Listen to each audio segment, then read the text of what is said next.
estou tranquila e estou muito feliz de estar aqui com vocês.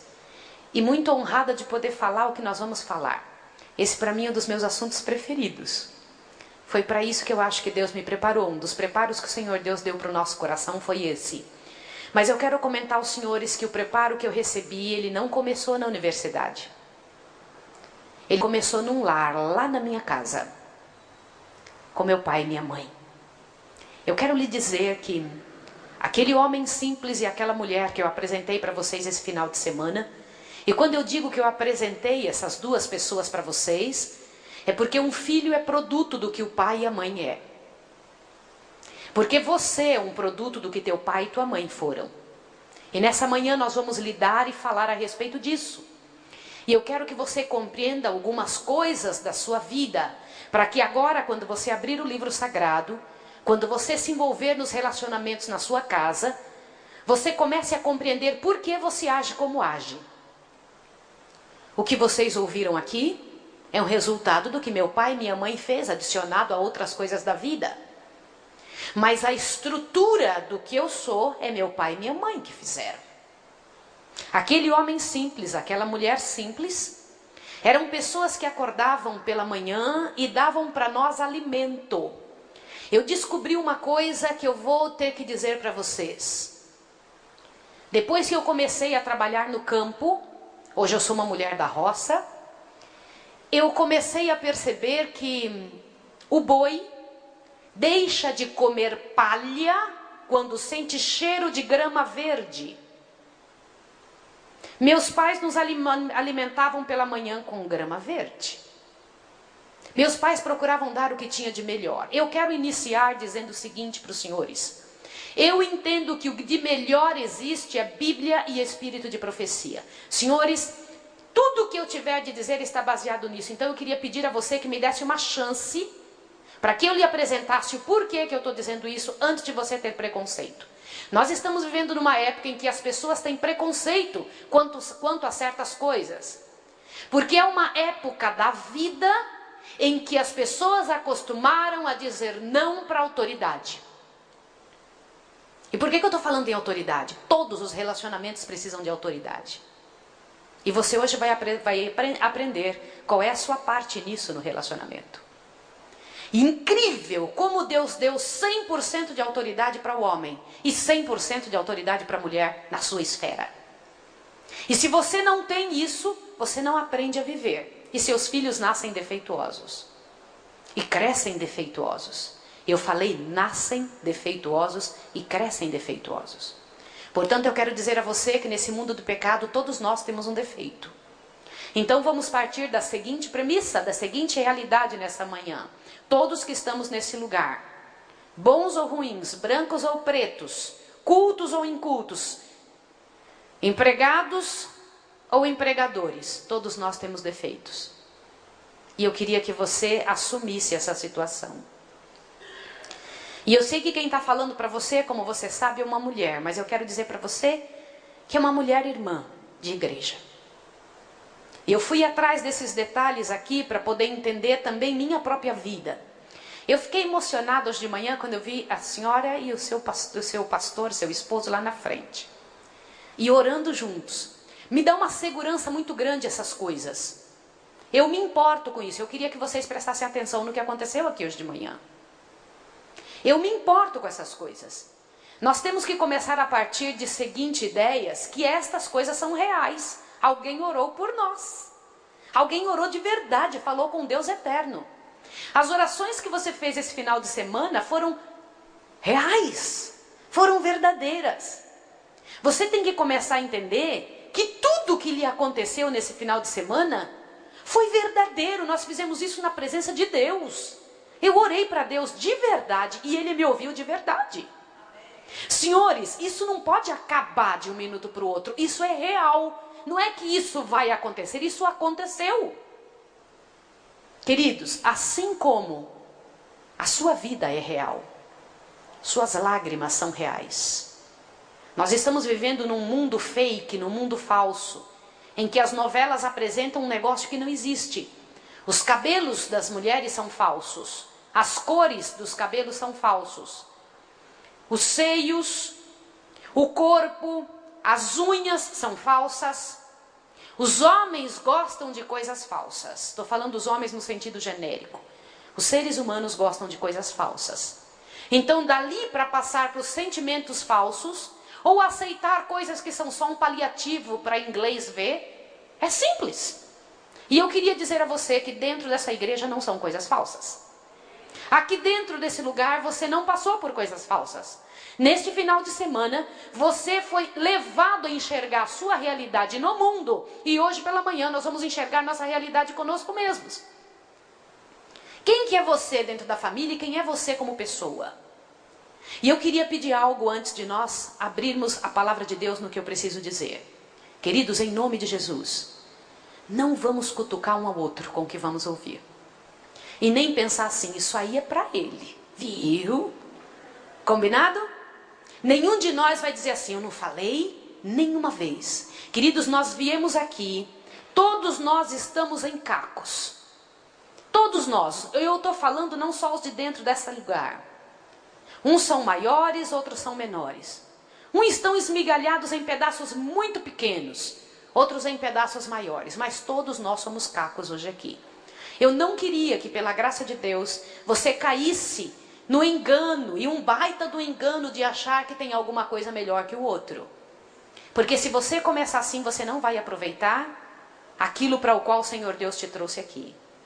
A primeira lição que temos que aprender é que viemos aqui para melhorar e ajudar alguém a melhorar. E você só consegue ajudar alguém a melhorar quando você melhora primeiro. Eu vou repetir isso aqui. Você só consegue ajudar alguém a melhorar quando você melhora primeiro. Eis o seguinte fato, e eu vou dizer isso lendo na palavra de Deus.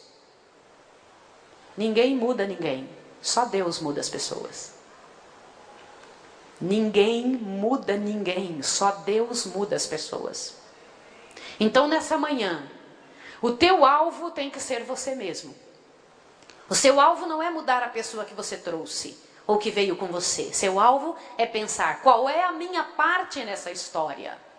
Aonde eu estou nesse relacionamento e o que é que eu estou fazendo? Então, em nome de Jesus, eu preciso que você esteja disposto a isso. Senão você não vai aceitar muitas coisas que eu vou dizer aqui.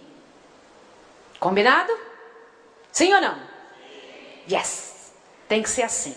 E é só isso que vale. Abaixa seus olhos e ora por você mesmo. Peça a Deus para que te tire do coração as coisas que não são dele. E que ajude você a compreender a vontade do Senhor para a sua vida. Santo Deus e Pai, nós cantamos alguns hinos para iniciar esse momento de encontro com o Senhor e encontro um com o outro. Nós cantamos, Pai de amor, que em Deus vou sempre confiante. Vou avante para vencer, que dele vem o poder para vencer. Senhor, em nome de Jesus, nos conscientize da profundidade dessas palavras. As palavras que nós cantamos para o Senhor. Senhor, nós queremos que esses cânticos sejam verdadeiros, que não só cantemos porque aprendemos a letra, mas isso se torne real na nossa vida.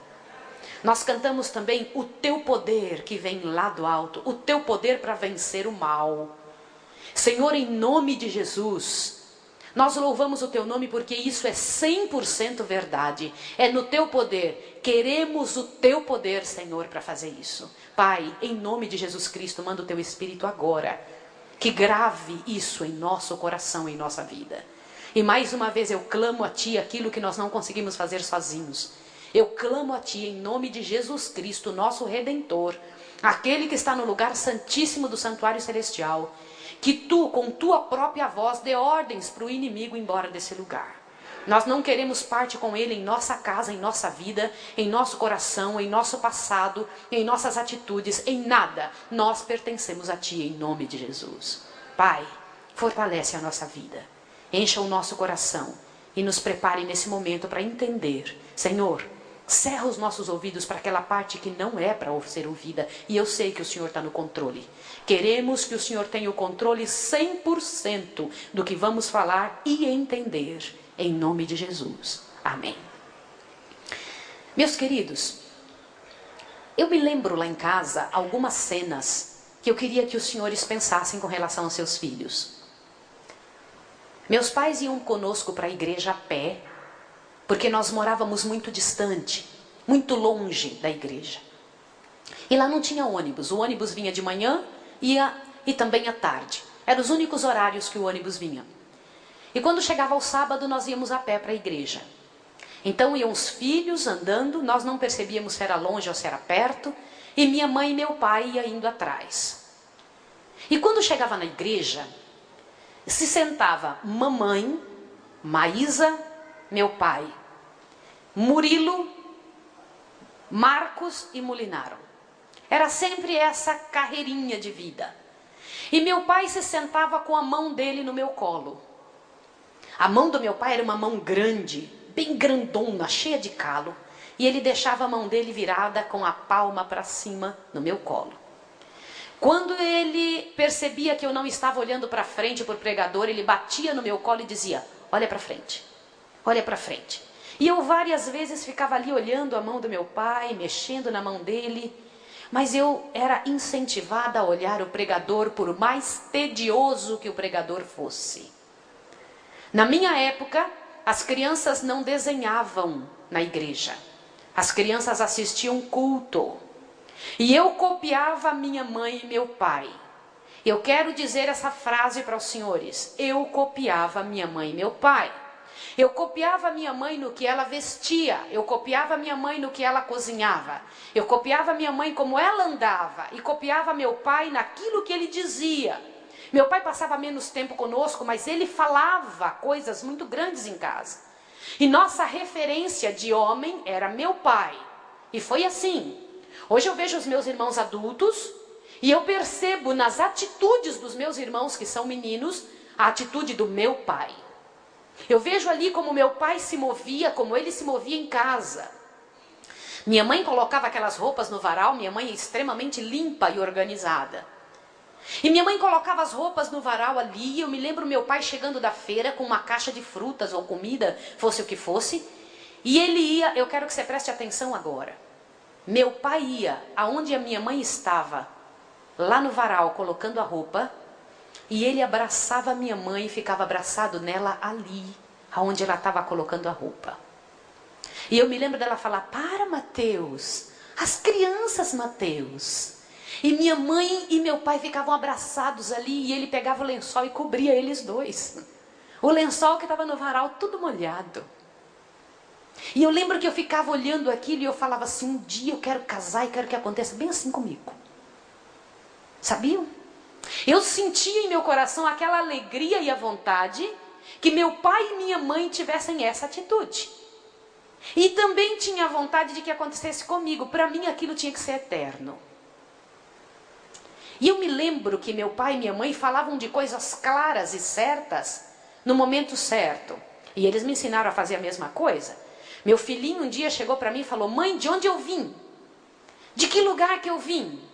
Eu vim aí do seu peito? Porque eu falava que ele era um filhinho do coração. E ele disse assim: eu vim aí do seu peito? Eu olhei para ele, olhei e pedi a Deus que Deus desse orientação que eu devia fazer. Eu falei: vai lá e pega uma laranja. Aí ele pegou uma laranja, eu cortei no meio, mostrei lá dentro da laranja as sementinhas. Eu perguntei: filho, quem colocou a semente aqui dentro da laranja? Ele disse: foi o Papai do Céu.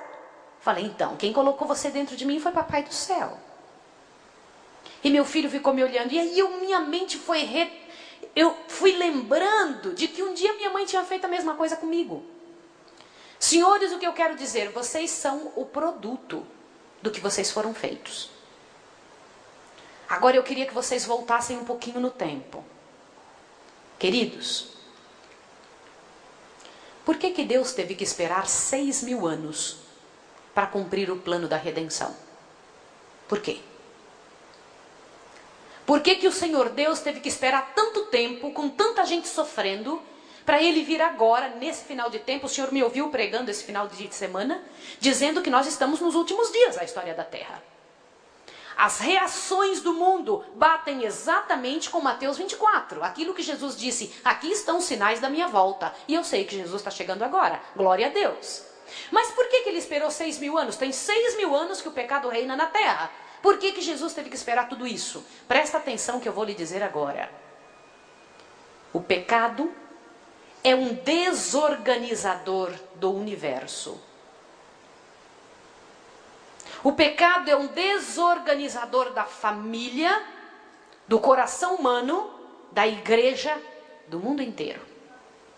Portanto, onde está o pecado? Onde existe pecado, as pessoas estão desorganizadas.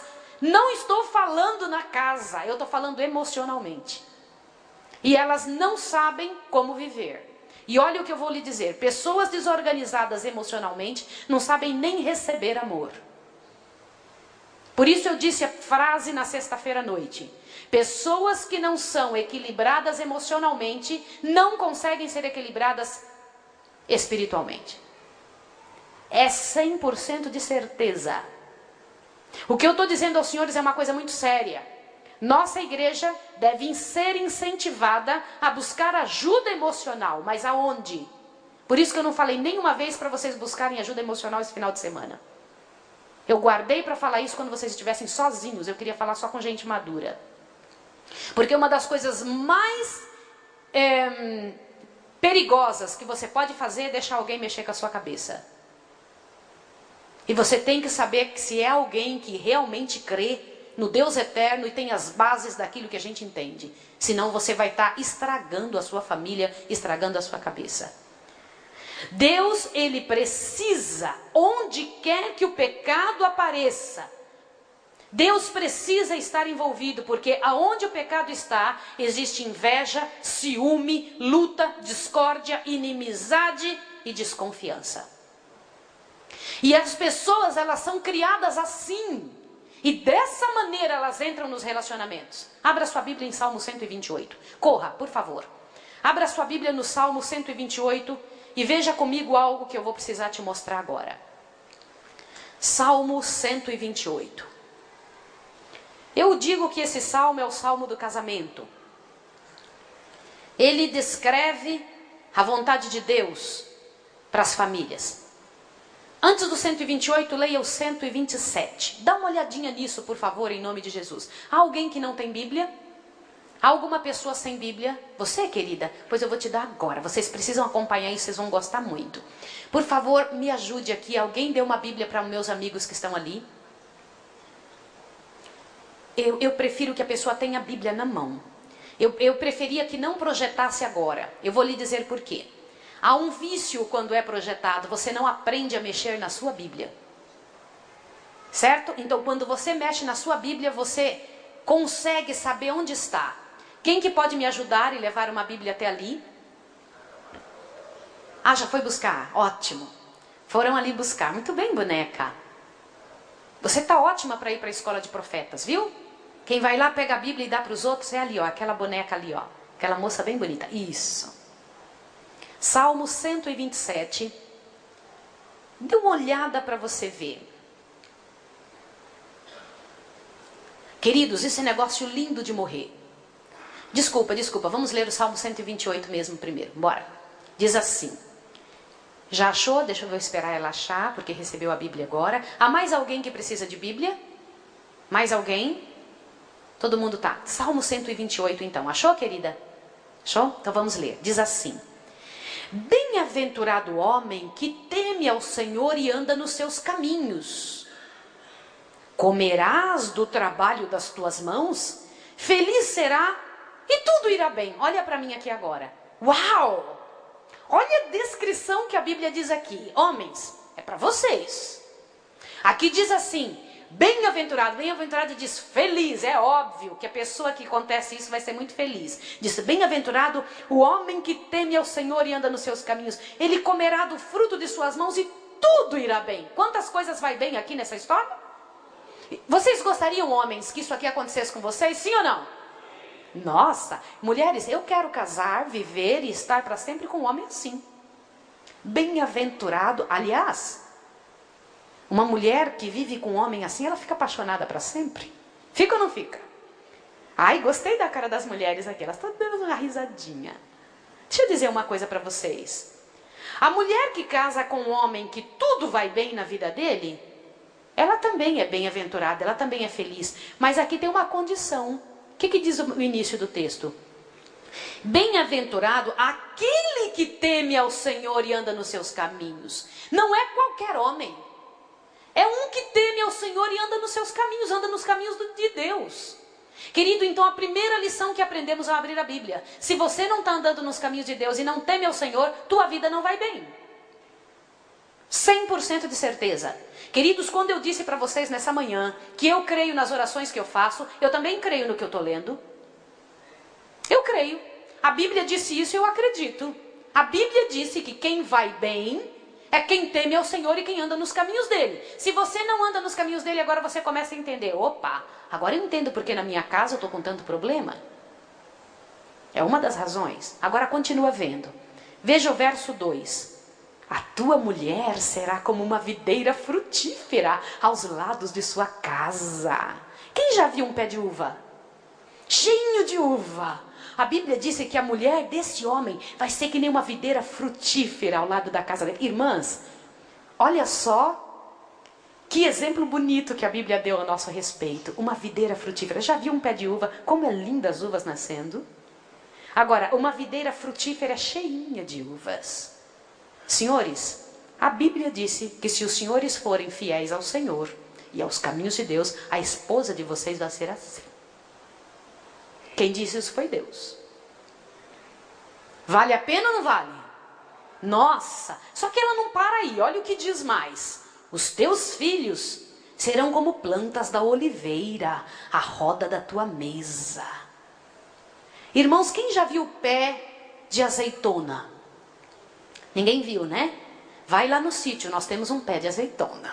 Viu? E o que eu estou falando é azeitona mesmo, aquela lá verdinha assim, essa que eu estou dizendo. Queridos, quando você vê um pé de azeitona, é a coisa mais linda, ela é entupida de frutas. Cheinho, cheinho, cheinho de frutas no tempo em que ela vai começando a colocar as frutinhas. A Bíblia diz que a esposa do homem que teme ao Senhor, a esposa daquele que segue os caminhos de Deus, é como um pé de uvas bem carregado, e os filhos dele são como os pés de oliveira. Irmãos, para o povo lá dessa época, um pé de oliveira era uma coisa muito rica, era uma coisa muito poderosa. Quem tinha um pé de oliveira tinha algo muito importante. E aqui diz, você tem um pé de oliveira cheinho à roda de sua mesa. Como é que são seus filhos? Como é que está a tua prole? Queridos, nós vamos ter que tratar dessas coisas hoje de manhã. Seus filhos são como plantas de oliveira e ficam ao redor de tua mesa mesmo? Os seus filhos fazem de tudo para não estar em casa. Não gostam de sua companhia? E na sua casa aconteceu aquela coisa horrível que acontece hoje. Pais se tornam empregados dos filhos. Quem que é você nessa história? Agora veja o verso 4 e 5. Assim é abençoado o homem que teme ao Senhor. Leia com seus olhos. Olha o que diz no verso 4. Assim é abençoado o homem que teme ao Senhor. O Senhor te abençoe de Sião todos os dias da tua vida. Onde é Sião? Queridos, olhem para cá. No céu, lá no céu existem 7 montes. Um deles é o Monte Sião, aonde está o templo de Deus. A casa de Deus é lá no Monte Sião. Isso está escrito nos primeiros escritos. Vocês podem chegar em casa e buscar esse livro. Aliás, eu queria resgatar entre meus irmãos a prática de ler esses livros abençoados. Primeiros escritos conta isso que eu estou dizendo aos senhores. Então, em um dos montes chamado Monte Sião, o Senhor Deus de lá, Ele envia as bênçãos para os seus filhos. Está escrito isso aqui na Bíblia. O Senhor te abençoe de Sião todos os dias da tua vida, para que vejas a prosperidade de Jerusalém e vivas para ver os filhos de teus filhos. Paz seja sobre Israel. Queridos, só tem como ter paz em Israel se tua família vai bem. Eu quero lhe perguntar uma coisa. Seja bem sincero, não me responda. Você está sentindo um peso agora, depois que eu li isso? Está pensando assim, o que eu estou fazendo que minha família está indo mal? Aonde é que eu estou errando? Está sentindo isso? Sim ou não? Não me responda. Responda dentro da sua cabeça. Por que eu estou lhe dizendo isso? Queridos, dá uma frustração enorme ler um texto tão lindo desse, sendo que os nossos casamentos estão tendo tantos problemas. Dá uma frustração do tamanho de um bonde quando a gente lê um negócio desse tão bonito e sabe que a nossa família está desfacelada, que nós brigamos, que a realidade de nossa casa não é essa, que quase nada está no lugar na nossa casa. Queridos, eu seria muito cruel com vocês se eu dissesse que você está agindo errado no seu casamento sem te mostrar a solução. O que é temer ao Senhor? Eu vou dizer uma coisa, eu sei que você quer servir a Deus, eu tenho certeza disso. Eu sei que você quer ir para o céu e eu sei que você quer viver bem. Eu sei que você quer que a sua esposa seja feliz. Eu sei que você quer que seu marido seja feliz. Eu sei que você quer que sua mulher seja apaixonada para sempre por você. E eu sei que você, mulher, quer ser mimada, cuidada, compreendida. E que isso às vezes não acontece. Mas por que não acontece? Existem algumas áreas da vida e eu vou lidar só com duas hoje. São várias as áreas da vida, mas eu vou lidar com duas. Nesse final de semana nós agimos de forma espiritual. Trabalhamos com vocês o que Deus planejou para ter feito você nascer nessa época. Deus planejou uma vitória muito grande para o seu povo. Deus planejou algo poderoso para você e para mim. Você não precisa ser um pigmeu miserável, vivendo num mundo onde você não participa das alegrias comuns deste mundo. Quais são as alegrias comuns desse mundo? Bailes, forró, bebida, o que mais? Essa vida de adultério, namorando cada dia com uma pessoa diferente. Essas são as alegrias comuns do mundo, são ou não são? Deus não planejou isso para você. Essa não é alegria para Deus, essa é a alegria do mundo. Mas Deus disse para você não fazer isso, e eu sei que você não faz, por isso você vem para cá. Vive uma vida de tentações, mas você veio aqui. Você está vindo aqui dizendo para Deus assim, Senhor, eu quero, eu preciso, eu tenho que viver diferente. Por isso que você está aqui, e eu acredito em você. Eu acredito na sua sinceridade. Sabia disso? Eu acredito que você quer viver diferente, quer ter uma vida boa. Que você não quer participar desse inferno que o mundo lá fora vive. E se você tem essa tendência para ser ruim, presta atenção, porque o que eu acabei de citar é coisa ruim. São coisas ruins. Se você tem uma tendência para ser isso, você tem lutado para não ser. Por isso que você está aqui na igreja. E você vem e está aqui e tem recebido alimento para mudar de vida, para voltar para casa melhor. E isso é que faz igrejas sadias. Quando alguém vem para a igreja, volta para casa e sabe que pode chegar lá, no seu lar, e fazer a diferença na vida e na sociedade. Porque quem fez diferença é consigo mesmo, faz diferença na família e faz diferença na sociedade. E eu louvo a Deus porque existe a igreja. E minha igreja não é uma igreja qualquer, é a igreja vencedora. Em nome de Jesus. Então, sente-se nesse banco e saiba que Deus tem uma solução para você. Você não veio aqui simplesmente sentar no meio de um povo para ouvir mais uma palestra. Isso aqui tem que fazer diferença. Mas você precisa entender por que é que fazendo tudo isso ainda você tem problemas. Vamos entender por quê? Você gostaria de compreender? Por que você age conforme o que você aprendeu? Duas coisas atrapalham teu relacionamento. Presta bem atenção no que eu estou lhe dizendo. Depois eu quero passar esse material que eu estou aqui, com ele na minha mão, para o seu pastor, para que seu pastor entregue para vocês, ele observando, vendo e analisando o que ele achar que deve. Mas eu vou passar aqui para vocês algumas informações. São informações científicas que eu aprendi lá na universidade, aprendi na minha vida no tempo que eu estou vivendo e aprendi na área de aconselhamento dentro do espírito de profecia. Duas coisas atrapalham você. Aquilo que fizeram de você e aquilo que você não sabe. Quer que eu lhe diga de novo? Quais são as duas coisas? Aquilo que fizeram de você e aquilo que você não sabe. Eu vou descrever algumas coisas para você agora. E você vai tentar entender o que foi que aconteceu com você durante esse tempo da sua vida. Independente da sua idade, independente da sua cor, independente da questão pobre ou rico, hoje de manhã você vai compreender o que foi, por que é que você age como age. Por que algumas coisas te incomodam? Por que algumas coisas você foge delas? Por que algumas coisas você quer tanto? Por que é que você não consegue ser sensível em alguma área? Por que você não consegue receber amor em outras? Por que você é tão duro em certas situações? Por que você fere e é ferido?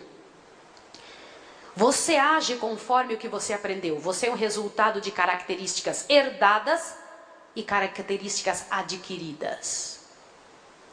O que são características herdadas e o que são características adquiridas? Olha para mim aqui agora. Irmãos, nós somos feitos de 3 coisas. Todos vocês que estão nesse banco e eu também. Presta atenção agora no que eu vou lhe dizer. Quais são as 3 coisas? Irmão, ainda não é o material, viu?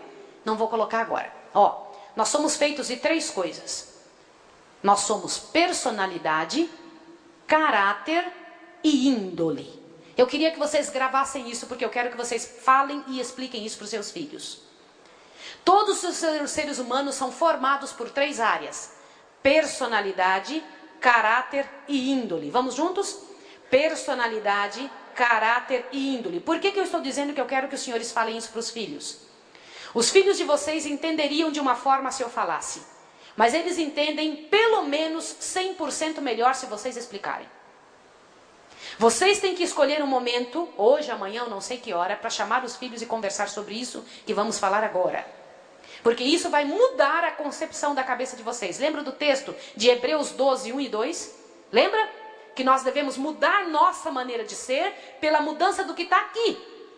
Nós somos o resultado do que alguém fez conosco e daquilo que a gente não sabe. Nós agimos muitas vezes errado porque a gente não sabe como viver. Nós não aprendemos a viver. E também existem coisas que nós aprendemos que está errado. E a gente faz isso. E nós entramos em relacionamentos dessa maneira. E a outra pessoa sofre o que nós trazemos para dentro de um relacionamento. Então nós somos o resultado de 3 coisas. O quê? Personalidade, caráter e índole. O que é personalidade?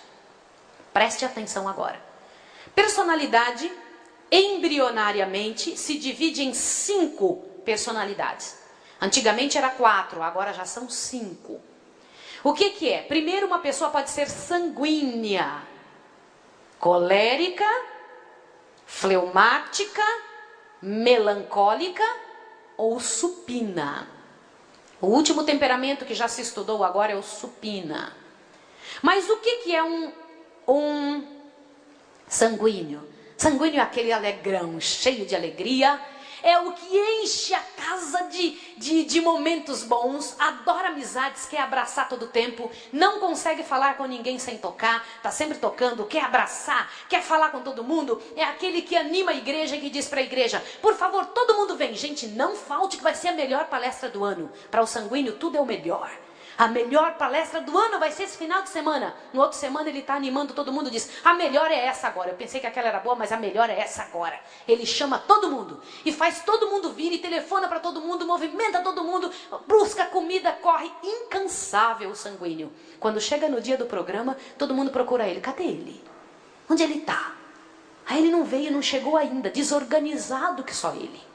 As coisas do sanguíneo é uma bagunça sem fim. O guarda-roupa dele é tudo jogado. As peças da roupa jogadas para lá e para cá. Mas ele é o amigão de todo mundo. Ele é alegre. Todo mundo gosta do sanguíneo. Ele faz amizade com todo mundo. No dia da festa que ele programou, no dia do negócio que ele falou para a igreja, tá lá. Você telefona para ele. Ei, amigão, você não chegou? Ah, eu não vou não. Faz vocês aí. Aí você fala, mas por que isso? O sanguíneo é movido pela intenção de fazer. Mas na hora que ele conquistou a coisa, não quer mais, vai para outra conquista. Ele já está programando outra festa. O sapato do sanguíneo fica viradinho assim, ó, com a parte da frente para trás, lá na porta. Porque ele já se fala, vamos sair, vamos, já estou lá na porta. Ele ama sair. Ele não se importa se tem panela no fogo, não se importa com nada. O negócio do sanguíneo é passear. Mas o sanguíneo é tão exagerado que ele até passa por desonesto, mentiroso. Porque ele exagera tanto as coisas que as pessoas falam, menos um pouco, por favor. Esse é o sanguíneo, mas tem também o colérico. O colérico é aquele que diz, o que foi? O que você está me olhando? Perdeu alguém parecido comigo? Eu não levo desaforo para casa. Nos relacionamentos do colérico, ele vive o relacionamento para poder dominar. Ele domina, ele quer o controle, quer controlar tudo. O colérico controla todas as coisas. Quando alguém vem dar uma opinião, ele diz, isso não é bem assim. A palavra dele tem que ser final. Ele ama casar com pessoas fracas, porque pessoas de temperamento mais dócil é o que o colérico gosta. Ele fala, comigo tem que ser como eu quero. Se não for como eu quero, pode ir embora. E ele não sente nem saudade. Mas o colérico é organizadíssimo. Tudo do colérico é no lugar. Se você pega e tira uma coisinha do colérico do lugar, ele, quem mandou mexer nas minhas coisas? Não, eu quero aqui, eu não falei que é aqui. É aqui que é para ficar. Quem casa com o colérico tem a vida organizada. O colérico é durão. Mas tem também o melancólico. O melancólico é aquele que diz assim, ai, como era bom no tempo passado. A vida era tão boa. Eu gostava tanto do que eu vivia. E as pessoas chegam e fazem assim, ai, doeu. Não precisa nem chegar perto. Melancólico é aquela docilidade em pessoa. Gosta de afago, de carinho, mas é pessimista com relação ao futuro. Você chega e fala assim para ele, vamos comportar? Ele fala, ai, eu acho que eu não vou vender. Aí se ele vende, ele chega e fala, vamos lá entregar o livro. Ah, nós não vamos entregar. Por que não vai entregar? Porque se a gente entregar, o homem vai vir devolver. O melancólico, ele tem um pessimismo, claro, mas a mente dele, ninguém é tão inteligente quanto o melancólico. Queridos, ouçam o que eu vou dizer para vocês. A inteligência do melancólico é surpreendente. O melancólico é aquele que cria o foguete. Ele diz, eu vou criar um foguete. A cabeça dele consegue pensar longe. Todos, eu vou dizer aqui a palavra de novo, todos os profetas da Bíblia eram melancólicos. Vou dizer de novo para os senhores. Deus só chamou para ser profetas melancólicos. Quem que eram os evangelistas da Bíblia? Todos os sanguíneos. Nós saímos fazendo uma análise nos personagens da Bíblia, incrível. Deus só chamou para ser evangelista só sanguíneo. E Deus chamou também, sabe quem? Os coléricos para mandar nos outros lá na Bíblia. Quando Deus queria alguma coisa que fosse bem durona, ele chamava lá. Lá estava Pedro no meio dos outros para comandar toda a região. Mas os melancólicos é aquele que consegue ver além da visão. Por isso eles são os profetas. Ele consegue ver além daquilo que está ali no normal. Ele é todo sensível, ele é todo doído, mas ele cria o foguete. E na hora que é para entrar dentro do foguete, ele fala, eu não entro não. Aí o colérico vem e fala, eu entro sim. Colérico não faz foguete, mas entra dentro do foguete e vai para a lua. Colérico é todo durão. Sanguíneo não entra não, porque ele pensa assim, eu até entro porque eu tenho coragem, mas eu vou largar meus amigos. Não, o sanguíneo ama amigos, então ele não quer sair da terra, ele quer ficar abraçando todo mundo. E tem também o fleumático. Fleumático, irmão, é aquele que não sai nem da direita nem da esquerda, é o equilibradão. Aquela pessoa equilibrada que você fala bem assim, vamos lá, vamos jantar hoje na minha casa? Dentro da cabeça dele ele pergunta, pra quê mesmo? O que eu vou ganhar com isso? Aí você não fala, né? Você diz, vamos lá, jogar conversa fora. Você perdeu o fleumático na hora, que ele fala, eu não jogo conversa fora. Aí ele diz pra você, desculpa irmão, não vou não. E você reconhece claramente quem são esses temperamentos na hora que você está cumprimentando as pessoas na porta da igreja. O supina é aquele que não quer aparecer nunca. Ele está sempre nos arredores, cuidando de tudo na igreja. Ele limpa a igreja, ele faz de tudo, ele faz a coisa acontecer, não quer aparecer. O supina, você chega e fala bem assim, nossa, que bonito esse vestido. Ele fala, eu te dou, ele arranca na hora e dá para você. Supina é uma bondade em pessoa. Não fala nunca. Supina não chega ali, não prega nunca. Mas ele faz tudo para alguém lá e pregar. Ele trabalha para que a vida aconteça. Supina é bondade em pessoa. Ele não consegue dizer eu te amo. Ele faz as coisas para a pessoa se sentir amada. Todos os temperamentos têm coisas boas e coisas ruins.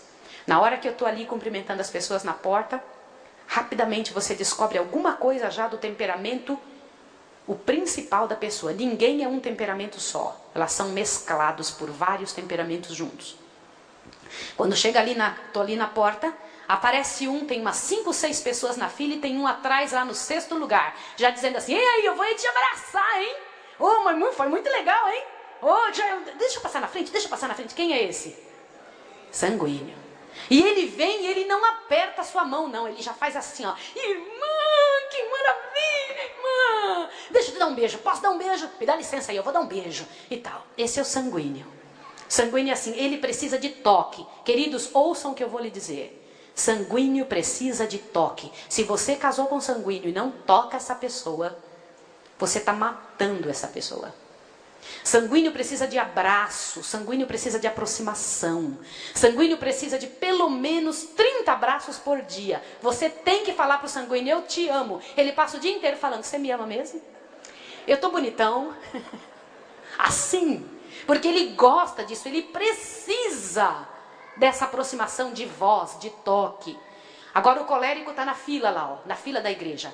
O colérico chega para você e faz bem assim: "Irmã, estava muito bom, mas falta um pedacinho no seu sermão."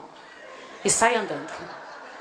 E você olha assim e fala: "Tá bom, irmão, depois, não é?" Tal. E ele fica ali de olho em você, como quem diz, ó, que ele quer controlar. Ele que tem que ter a última palavra. O melancólico vem e fala: "Irmã, irmã, estava bom demais. Irmã, muito obrigada. A senhora não vai embora? Deixa eu morar com a senhora. Por favor, irmã. Foi tão bom. Deixa eu ficar aqui do lado." E ela fica ali. Entendeu? Ali está o melancólico. E passa também o fleumático. O fleumático vem, aperta a sua mão e diz: "Irmã, estava muito bom, mas eu não venho à tarde." Esse manda. Assim, o supina não passa e não aperta a mão de ninguém. O supina vai lá por trás, porque ele não quer atrapalhar, não quer tirar o lugar dos outros da fila. Então o supina vai embora, coitadinho, ele fica: "O que eu posso fazer? Será que sobrou alguma coisa lá dentro da igreja?" Ele não vai, ele não precisa de... Ele não quer perto dele nada. Ele quer atender os outros, quer cuidar dos bastidores. Assim é o supina. Mas, senhores, olha o que eu vou dizer para vocês. Quem que deu a personalidade para você? Personalidade é presente de Deus. Você nasce com a sua personalidade. Ninguém nunca vai arrancar isso de você. Deus precisa de você do jeito que Ele te fez. Só a parte ruim da tua personalidade é que Deus vai tirar. Por exemplo, sanguíneo precisa ser mais organizado. E tem que aprender a ser mais comedido, não exagerar tanto. Isso quem ensina é o Espírito Santo. Está entendido isso? Sim ou não? Deus precisa de coléricos. O mundo se movimenta por causa dos sanguíneos e dos coléricos, mas o mundo também tem a organização de novas descobertas por causa dos melancólicos. E o mundo precisa do equilíbrio do fleumático. E precisa da força bruta do supina. Entenderam isso? Queridos, você nasceu com características boas que Deus deu para você. Personalidade é presente de Deus. Mas você é também, qual é a segunda coisa? Caráter. Agora pasme o que eu vou lhe contar. O que é caráter? Caráter é o resultado do que você escolheu fazer. Caráter é presente que você dá para você mesmo. Você escolhe no decorrer da vida. Teu pai e tua mãe dizem assim: não faça tal coisa. A sociedade diz: não faça tal coisa. Você sabe que não é só pai e mãe que diz para não fazer coisas. Não é só Deus que fala. Eu quero explicar uma coisa para você. Olha para mim aqui agora. Nós temos 3 chances na vida. A primeira chance que Deus dá para o ser humano para formar um bom caráter é a família de origem. Mas hoje em dia as famílias não podem ajudar muito. Vocês estão vendo que as famílias estão acabadas? Sim ou não? Graças a Deus aqui dentro a família não é acabada. Aqui dentro a família é instituição para sempre, pela graça de Deus. Por isso é que eu digo para vocês: olha que bênção esse lugar. Tudo aqui funciona e tem que funcionar. E sua família vai funcionar também. Então veja, olhe bem. Deus, a primeira oportunidade que Deus dá para a pessoa é a família de origem. Se na sua família de origem alguém falhou com você, você não teve um bom pai e uma mãe, Deus te dá uma segunda chance. Sabe qual é a segunda chance? A escola e a igreja. Escola e igreja ensinam muito. Quando você é ensinado nos caminhos do Senhor, tua cabeça muda. Quando você na escola aprende a respeitar professores, aprende a respeitar a liderança administrativa lá da escola, quando você entende que alguém sabe mais que você, por isso ele está com o livro nas mãos e não você, isso os filhos começam a entender e regularizar a mente. Compreenderam isso? Crianças que brigam com professores são filhos desorganizados emocionalmente. Não aprenderam em casa a respeitar a autoridade constituída. A terceira chance que Deus dá. Às vezes pessoas não vão para a escola e não tem igreja. Mas Deus dá uma terceira chance. Pasme ao que eu vou lhe dizer. Sabe qual é a terceira chance que Deus dá para a pessoa? E a última. Casamento. Se você falhar no casamento, eu sinto muito. Você não vai ter outra chance. Você vai ter que aprender com dores, os duros golpes da vida. Vocês já viram velhinhos muito cansados? Bravos, xingando todo mundo, já viram, sim ou não? Velhinhos que viveram a vida toda deveriam aprender a ser mansos e educados e bondosos. Por que os velhos então são assim? E não quer saber? Tem alguns que são uma alegria ficar perto deles. Outros você fala, eu não quero chegar perto. Porque eles não aprenderam essas 3 áreas. E aí quando chega na última área da vida, eles ficam amargos. Porque eles não têm mais solução. Entenderam? O que você quer para a sua vida? O que você quer? Você tem a oportunidade de fazer um bom caráter por saber fazer boas escolhas. Mas aqui vem uma coisa. Você sabe fazer boas escolhas? Você sabe o que é que você tem que escolher? Por isso você precisa de um manual lindo que te mostra o que você tem que escolher. Agora vem a parte mais dura desse meu discurso. Você também é formado por uma terceira coisa. O que é? Índole. O que é índole? Irmãos, personalidade é presente de Deus. Caráter é presente que você dá para você mesmo. Você é responsável por seu caráter.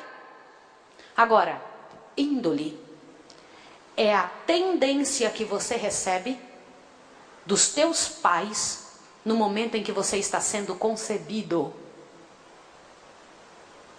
Na hora em que você está tendo intercurso sexual. Agora vem uma coisa dura para você saber. Naquele momento em que você está tendo intercurso sexual, você pode estar gerando uma pessoa. Se você tem um intercurso sexual pensando em outra mulher, em outro homem, tendo fantasias absurdas, proibidas por Deus. Existem fantasias proibidas por Deus. E nós vamos tratar disso essa manhã. Por isso eu queria que vocês pensassem bem na menininha que está sentadinha ali. Eu não posso ter que podar minha linguagem pensando nela. Então imagine algumas coisas aí. Tá bom? Porque eu tenho que pensar em alguma forma de tentar falar isso. De maneira que eu não fira os ouvidos sensíveis. Então pensem bem aqui. Olhe bem. No momento do intercurso sexual, se você tem um intercurso sexual vendo um filme pornográfico, aquela imagem que você está vendo, você está sentindo dentro de você. Você está passando aquilo para o teu gen. Você está passando aquilo para o seu sentimento. Você emocionalmente é aquela pessoa que você está vendo. Eu estou falando para vocês com a autoridade do que eu aprendi. Você entendeu isso, querido? Quando você tem um intercurso sexual vendo um filme pornográfico, você é aquilo que você está vendo. O homem é aquilo que ele contempla. Isso é bíblico. E quando eu falo homem aqui é no sentido genérico, é homem e mulher. Pasme agora o que você vai saber. Se você gerar um filho neste momento, teu filho nasce com a inclinação que você deu para ele nessa hora. Se você teve um intercurso sexual vendo um filme pornográfico homossexual, olha que duro que eu vou lhe dizer agora. Algumas pessoas se sentem motivadas vendo esse tipo de coisa. Ou outras só se sentem motivadas vendo esse tipo de coisa. E então quando elas veem esta imagem, o filho que é gerado nessa ocasião é gerado com essa tendência. Esta índole. O que é índole? É algo com que ele luta sozinho, ele não tem coragem de falar. É uma parte do corpo, da cabeça, do comportamento da pessoa que ela não tem coragem de dizer para os outros.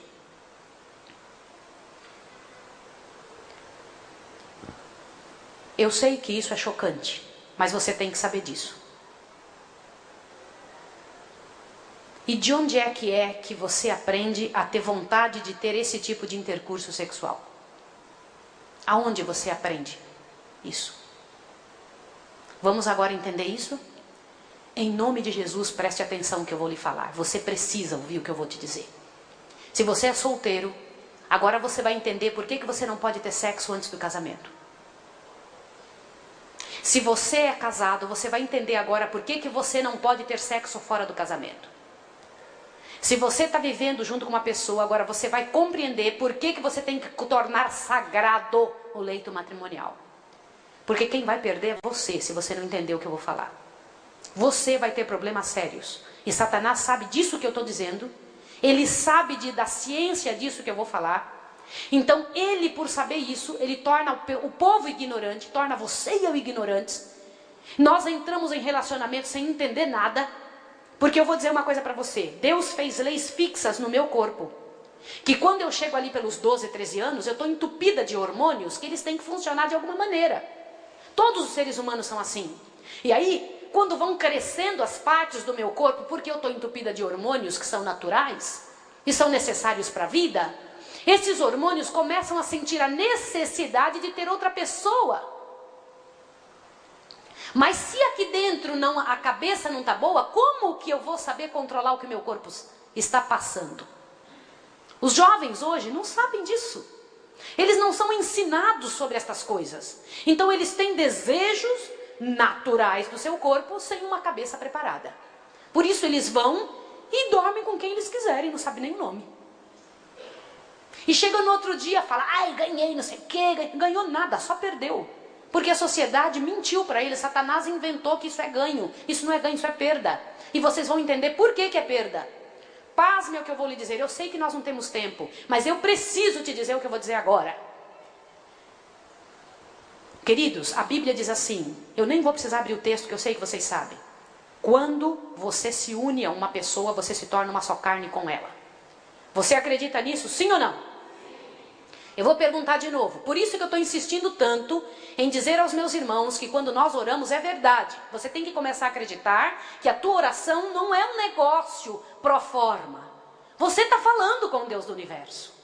Eu acredito que tudo que aconteceu aqui foi verdade. Eu acredito que quando você veio à frente, você se entregou mesmo. Eu acredito que isso foi marcado no céu. Eu acredito que houve mudança nessa casa. Eu acredito que houve mudança na minha vida. Eu acredito na verdade do evangelho que aqui é pregado. Senhores, é preciso parar de viver pro forma. É preciso acreditar no que está acontecendo. É verdade mesmo.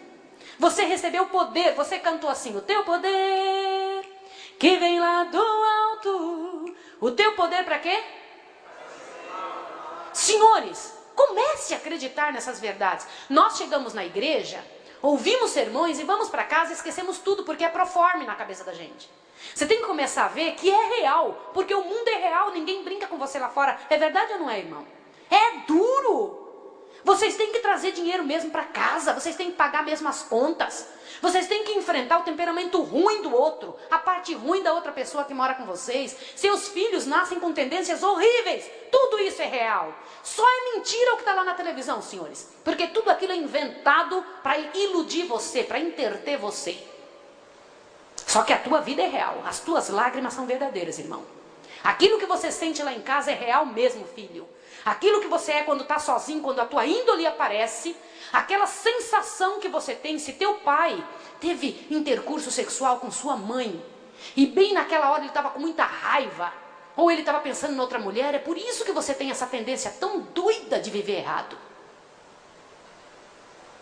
E você precisa entender isso. E na hora que você entende isso, você começa a curar, porque no silêncio não há cura. Senhores, quando você não é ensinado sobre estas coisas, você vive sofrendo, se achando um ser humano horrível. se achando a pior pessoa do planeta, sem saída, porque você não tem coragem de falar para os outros. E o pior de tudo é que os profissionais da minha área, me perdoe se tem alguém aqui que é psicólogo e vai me entender, porque se você é adventista, você vai me entender também.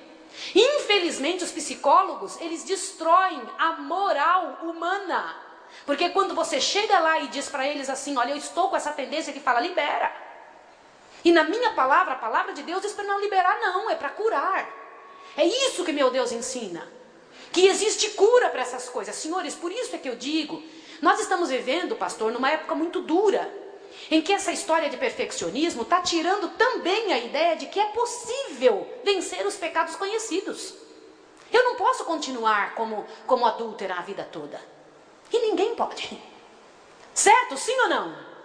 Senhores, e é essa a nossa proposta. Deus pode livrar você dessas tendências horríveis. E você pode ser uma pessoa mais inteira. Compreendeu? E a hora é agora. Se Deus trabalha com o seu coração, e você deixa Deus trabalhar com o seu coração no modelo do Salmo 128, o homem que teme ao Senhor, tudo lhe vai bem. Aquele que anda nos caminhos de Deus, querido. Então é possível você ser uma pessoa melhor. Porque uma pessoa com problemas dessa natureza faz o outro sofrer e não sabe. Por exemplo, ele tem lá uma tendência desde criança. Eu vou só citar um caso que nós tivemos que estudar esse comportamento. Foi algo coletivo no mundo. Por isso é que eu vou citar aqui, porque eu não cito os casos que eu estudei. Quem já ouviu falar do canibal da Alemanha?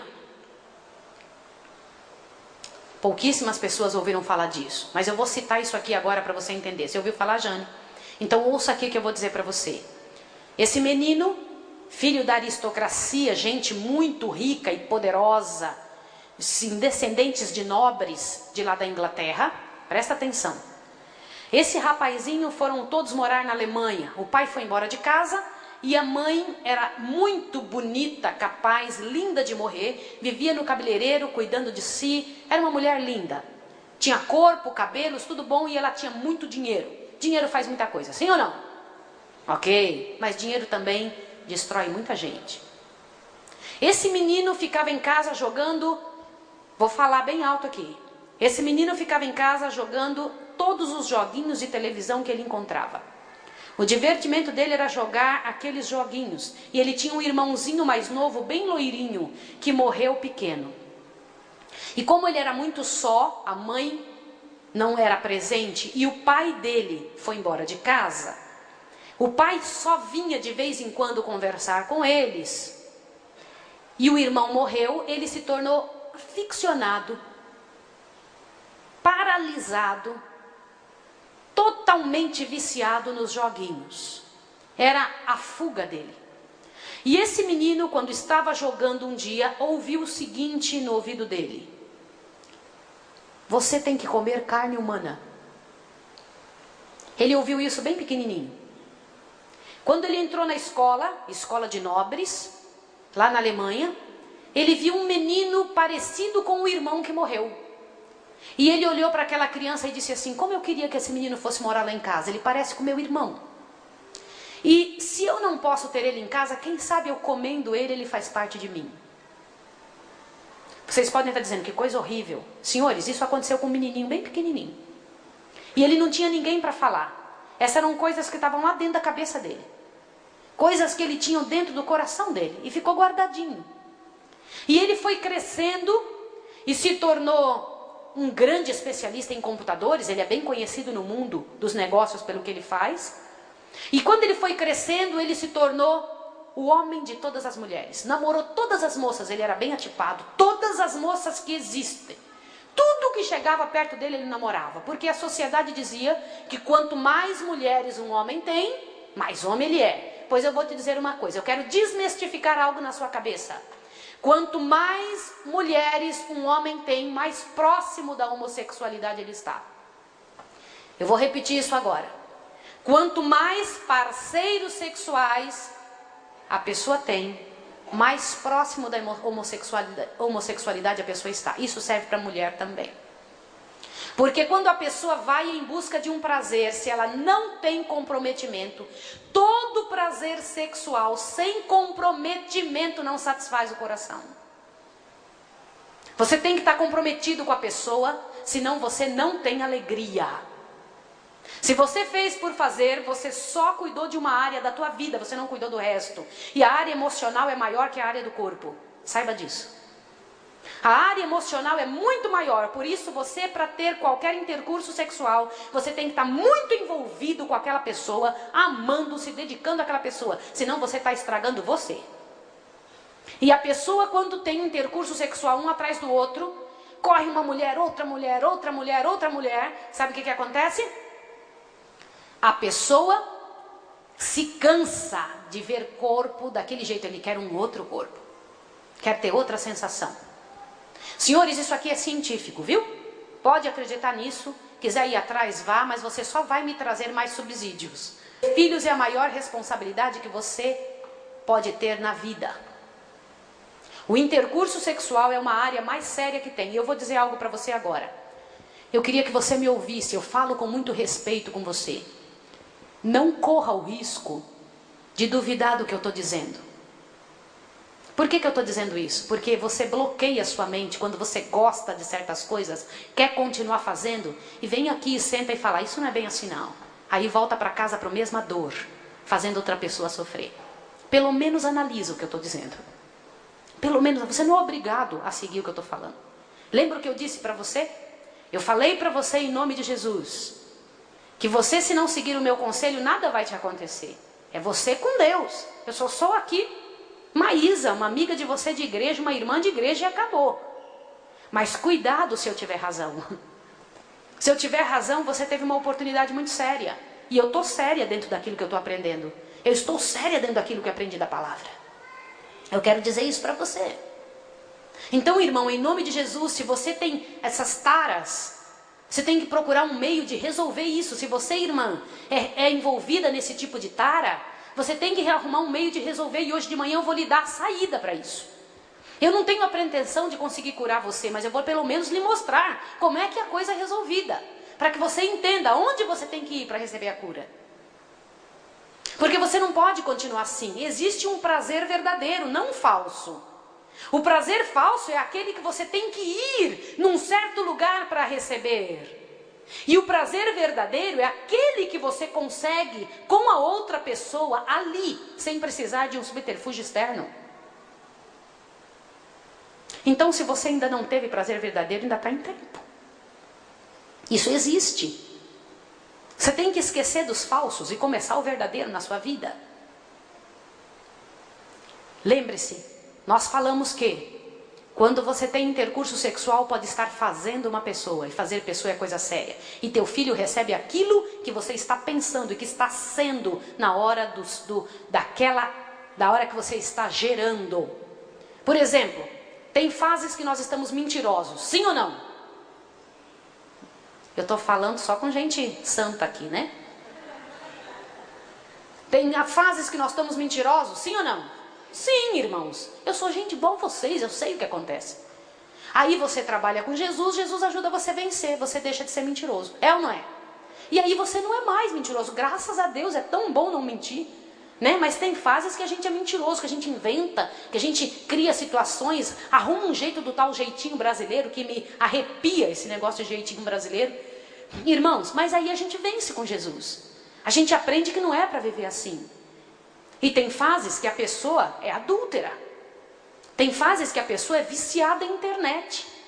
Tem fases que a pessoa, aí você fala, mas por que você está falando em fases? São épocas da vida que a pessoa aprendeu aquela sujeira, gostou, porque aquilo dá um certo sentimento, e aí faz aquilo e se torna viciado. Viciado em mentir, viciado em adultério, viciado em pornografia. São vícios, viu, queridos? Vocês ouviram o que eu estou dizendo? Não é queda. Não é uma tendência, isso é vício. E aí quando a pessoa vive dessa forma, se ela gera um filho naquela época, o filho nasce com essa tendência. Mas isso não significa que a pessoa não mude. Toma agora um susto ao que eu vou lhe dizer. Pessoas mudam, pessoas vencem problemas. Só que os seus filhinhos, quando vêm crescendo, eles começam tendo essa tendência, agora presta atenção que você vai ouvir. E na igreja, na escola, eu estou falando aqui para adventista, então eu posso falar que é na igreja. Na igreja, eles ouvem e veem as outras criancinhas sem isso. Ou outras pessoas dizendo que não pode isso. Sabe como é que eles se sentem? Eu tenho algum problema, eu sou imperfeito, só que ele não consegue verbalizar. Ele não fala isso. E aí, na igreja, ele se sente muito mal, ele fica irritado. Na igreja ele não quer ficar, porque aquele lugar é o lugar onde ele é reprimido naquilo que ele não consegue controlar. Você entendeu isso, pai e mãe? Sim ou não? Aí ele vai entrando na igreja, ele começa a sentir, tem alguma coisa errada comigo. Aqui eu não posso ser como eu sou. Ele não sabe dizer isso. Ele não verbaliza, mas ele sente isso. Aí a criancinha entra para dentro da igreja desesperado, porque ele tem uma tendência que ele não aprendeu a lutar contra ela. Um presente que ele ganhou do pai e da mãe. Só que eu não estou falando dos teus filhos. Abre seu ouvido agora. Eu estou falando de você. Do que você ganhou do seu pai e de sua mãe. Eu vou mostrar para você uma coisa. Se você veio de um lar abusivo, o que é um lar abusivo? É onde não respeitavam você. Onde alguém tocou e abusou você sexualmente. Alguém lá foi lá e tocou nas suas partes íntimas. Ou alguém, quando você falava alguma coisa, não te davam ouvidos. Criança não tem vez. Criança não sabe o que está falando. Cala a boca! Você fala, mas todo lar diz isso para os filhos. Tem uns que diz mais. Fica quieto, moleque! E dá-lhe um tapão na boca e a criança vai lá longe. Que a criança, ela não tem nenhum tipo de aproveitamento que não seja o que o pai pensa. Isso são lares abusivos, onde você apanhava sem conversa. Que ninguém chegou para você e disse, filho, você está apanhando por causa disso. Não adianta vir me dizer aqui que a nova lei diz para não bater, tá, queridos? Aqui não funciona assim, eu sigo o que está aqui na palavra, viu? Eu sei que a sociedade vai ficar toda estragada, mas a palavra de Deus disse que você tem que dar uns tapas de vez em quando. Você sabia disso, sim ou não? Isso é bíblico. Você não pode espancar, Deus não quer isso nunca. Espancar ninguém, Deus não te dá esse direito, ainda que você seja pai e mãe. Mas o Senhor Deus disse que você tem que dar uns tapas, isso é bíblico. Se alguém quiser brigar, vai brigar com Deus. Ainda que as novas leis tenham surgido, essa daqui é a lei que rege minha vida. É a lei que rege meu comportamento, e eu te aconselho a fazer o mesmo. Porque aqui é que está escrito isso. Agora, se você viveu num lar onde você apanhava sem conversa, você veio de um lar abusivo. Onde a vara foi mais frequente que o diálogo. Sabe o que um lar desse forma? Sabe o quê? Pais intolerantes. Pessoas adultas intolerantes. Se você sofreu isso na sua infância, você hoje não consegue tolerar pessoas, porque você não aprendeu a tolerar pessoas. E aí quando alguém fala com você, você pega e fala, o que foi? Que coisa, cala a boca, não quero ouvir ninguém. Você não tem nenhum medo de falar para pessoas palavras duras, porque falaram muitas palavras duras para você. Se você viveu num lar abusivo, dentro da sua casa com sua mulher, você não espera. Você fica com raiva, você fica chateado quando você tem que esperar a sua esposa chegar ao orgasmo. Na área sexual de um homem que veio abusivo de casa, de uma mulher que veio de um lar abusivo, a área sexual deles é um aproveitamento de um de outro. Tem que reaprender a viver. Porque aquela pessoa que foi abusada, apanhava sem conversa, não tinha voz para dizer nunca, que sofria as consequências de uma pessoa que não lhe dava nenhuma atenção, ela não consegue dar atenção para ninguém. Ela quer ser só o quê? Egoísta. A pessoa que veio de um lar abusivo aprende a ser egoísta. Eu vou dizer uma coisa para você aqui, olha para mim em nome de Jesus. Você age como você age, porque alguém fez isso de você. E você tem que aprender a fazer diferente. Por isso você machuca a pessoa que está do seu lado. Casar com uma mulher que veio de um lar abusivo é uma das piores cargas que alguém pode ter. Casar com um homem que veio de um lar abusivo é uma das piores cargas que uma mulher pode ter. Por quê? Porque, gente, essa pessoa não aprendeu a ser manso. Não aprendeu a ouvir o que o outro está dizendo. Numa conversa, o abusivo, aquele que veio de um lar abusivo, não ouve ninguém. Ele não ouve a outra pessoa. Peraí, deixa eu ver os seus conceitos. Deixa eu ver o que se passa no seu coração. Ele não ouve nunca. Ele sempre está o quê? Na retaguarda, brigando ali, falando, deixa eu brigar. E vou pensar. Quando você está falando com alguém abusivo, você fala com ele e enquanto você está falando, ele está pensando assim, como é que eu vou responder isso? Ele não está nem te ouvindo. O que eu vou fazer para responder isso daí? O que eu vou usar para me defender? Ele está sempre na defensiva. Entendeu isso? Tem que aprender a viver de novo, sim ou não? Querido, se você sofre porque veio de um lar abusivo, tem jeito para você. E eu me arrisco a dizer uma frase para você agora. Eu louvo a Deus porque Deus é justo. E Deus sabe que você não aprendeu de outra maneira. Jesus tem pena de você e vai te ajudar. Por isso que no julgamento de Deus as coisas acontecem diferente do que nos olhos humanos. Deus sabe que você briga com seu marido porque você não aprendeu de outra maneira. Deus sabe que você trata assim a tua mulher porque você não aprendeu de outra maneira. E Jesus vai te ajudar, você vai aprender a ser bom, vai ser agradável viver com você. Vou falar de outro lar agora, tá? Se teu pai era autoritário, o que é um pai autoritário? Onde sua mãe ouvia gritos o tempo todo, onde você foi o amiguinho e confidente da sua mãe. O que é isso? Uma mãe que o marido é autoritário e diz, cala a boca, vai lá fazer agora o que eu estou pedindo. Ou então segue ela com o olho. E ele lida a casa com o olho. Isso é muito próprio do colérico, irmãos. Então ele lida ali com a família todinha com o olho. Aonde ele chega, vai chegando na porta, a família diz, lá vem rompe-nuvem. E é verdade mesmo, irmãos, isso é duro. Se você teve um pai autoritário, com certeza sua mãe é doente. Esposa de autoritário é mulher doente. Ela cria uma doença. O corpo dela adoece de tanta tristeza, porque ela não pode falar. O homem autoritário tira a autoridade da esposa.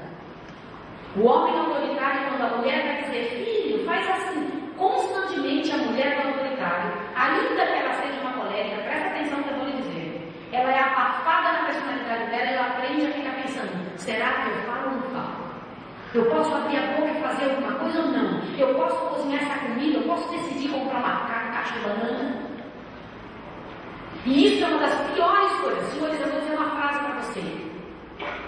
Você não dar liberdade de vida para uma pessoa com autonomia de adulto. Vocês têm autonomia de adulto. Todo mundo está sentado aqui tem autonomia de adulto. E você for dar alguém que tem autonomia de adulto, você está matando a pessoa. Irmã, deixa eu lhe dizer uma coisa. Você tem condições de decidir muita coisa. Tem áreas na vida do casal que a mulher não vai decidir, porque é de homem. Mas a dela, irmãos, você tem que deixar ela decidir. E isso você tem que reaprender, aprender. Num lado de um pai que é autoritário, onde sua mãe ouvia gritos o tempo todo, e você se tornou amiguinho e confidente de sua mãe, filho não é confidente de pais. Senhores, ouçam isso que eu estou dizendo. Se você chama seu filho e diz assim, vem cá, eu vou te contar, teu pai fez isso comigo. Sabe o que você está fazendo? Um filho nunca odeia pai e mãe. Vocês sabiam disso? Ele aprende a odiar pai e mãe. Eu sei que é duro falar isso, mas eu tenho que falar. Teu filhinho nasceu amando papai e mamãe. E se uma mãe chega para o filho e fala assim, teu pai, ó, vou te dizer o que ele faz comigo, ó. Eu preciso falar com alguém, falar com você, sabe o que teu pai faz comigo, filha? Teu pai faz assim, aqui lá na cama, eu preciso te contar. Sabe o que você fez com essa menina? Você despreparou ela para o casamento. Você destruiu a cabeça dela para o relacionamento que ela vai ter com o homem. Porque a ideia que ela tem de homem é o marido, é o pai dela. Filho não é confidente de pai e mãe. Não pode fazer isso. Se nesse lar do pai é autoritário, onde a lembrança que o filho tem é de uma mãe sempre doente. Sabe como é que esse homem se torna? Essa criança, o filho se torna? Pasme agora que eu vou lhe contar. Filhos de pais autoritários não param o emprego. Mudam de emprego o tempo todo. Você já viu essas pessoas que quando crescem falam, não sei por que não dá certo, não para o emprego. Ele entra no emprego e ele não tem autoridade nenhuma. Ele não aprendeu a gerar situações, responder. Ele não aprendeu a administrar a vida, porque quem administrar é o pai, ele saiu de lá e fica perdido. Aí ele não aprende mais a fazer isso. A esposa dele acaba trabalhando para dar comida em casa. E aí, olha o que eu vou dizer. Ele se sente frustrado porque ele não consegue administrar o lar. Aí sabe o que ele faz? Essa família não dá certo, vou procurar outra. Aí ele tem um caso extraconjugal. É quase 100% que eu estou dizendo para você. Filhos de pais autoritários são mais infiéis. Porque eles estão tão sozinhos na vida, tão doídos na vida, tão sem vontade de viver, que eles têm vontade de falar, essa família aqui não me serve, eu não estou certo aqui, eu não progrido aqui, eu vou procurar alguém para mim. E aí ele olha alguém com quem ele não precisa ter compromisso, com quem ele pode ser sem nada, porque você sabe que no caso extraconjugal, você não precisa ter compromisso. No caso extraconjugal não tem TPM. No caso extraconjugal, você não tem aquele problema de acordar de manhã horrível e feio, você só tem vontade bonito. No caso extraconjugal, você não leva os problemas, olha aqui a conta do mês para pagar, hein? Tem que pagar, não. O caso extraconjugal é o caso extraconjugal. Vamos falar sobre outra família. Se tua mãe era autoritária, presta atenção agora. Até agora eu falei da atitude masculina. Mas se tua mãe era autoritária, que era que ditava as regras em casa, teu pai só dizia ali, calado, não falava quase nada, e ela dizia, aqui faz do jeito que eu quero. Vamos lá, faz todo mundo do jeito que eu estou querendo. E briguenta, a voz dela era mais alta do que a do marido. Ela não tem a menor vontade de partilhar a autonomia da casa. Ela que escolhe a cor, ela que maneja o dinheiro. Ela que cuida de todos os detalhes, ela que faz a coisa funcionar dentro do lar. Ela diz, esse homem é um banana, quem faz aqui as coisas sou eu. Se não é eu, essa casa vai para baixo.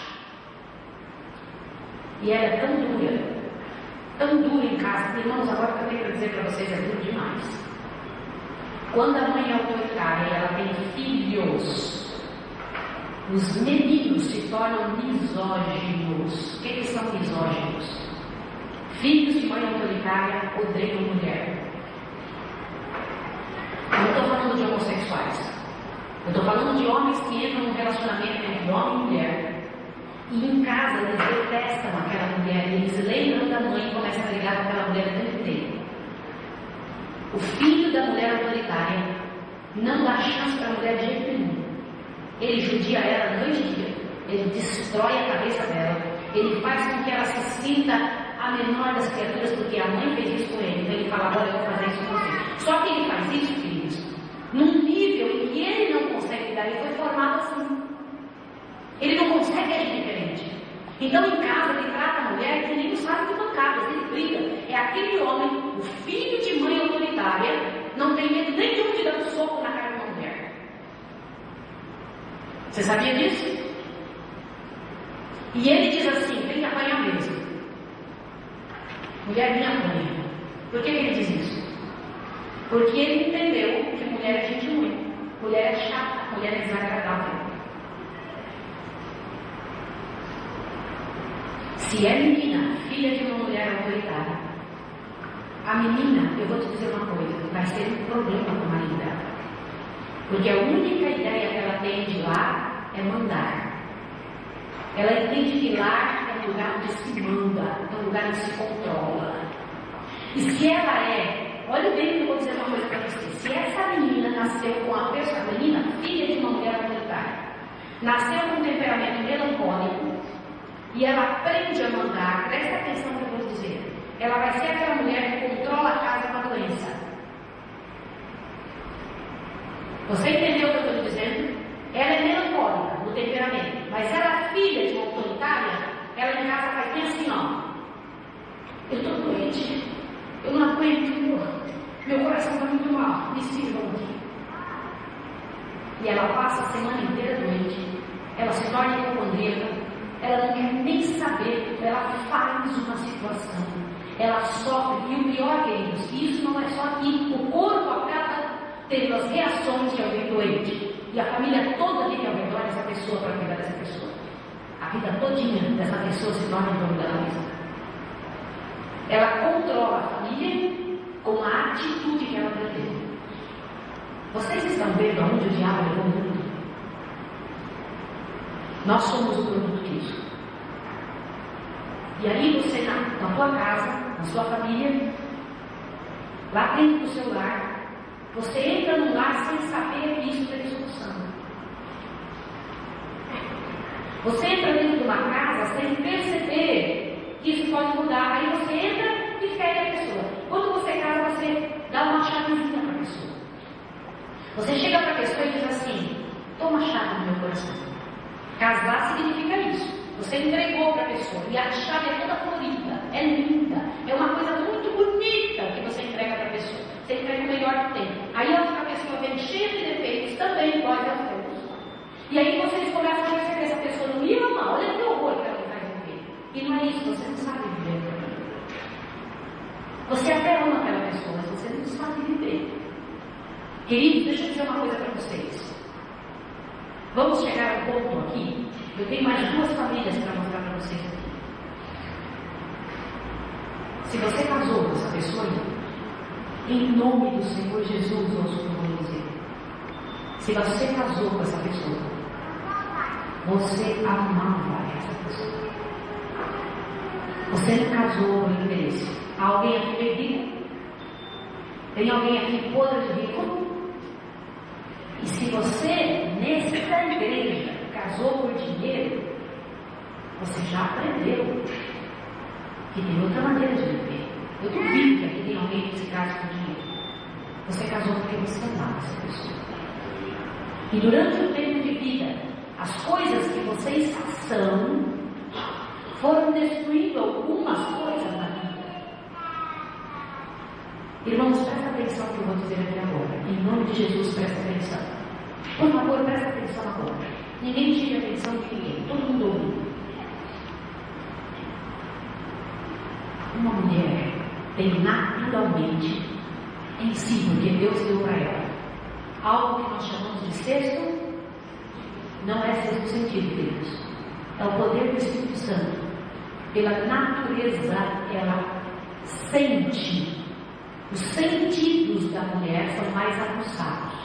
Então nós sentimos quando outra pessoa está sentindo alguma coisa. Está entendendo isso? Sim ou não?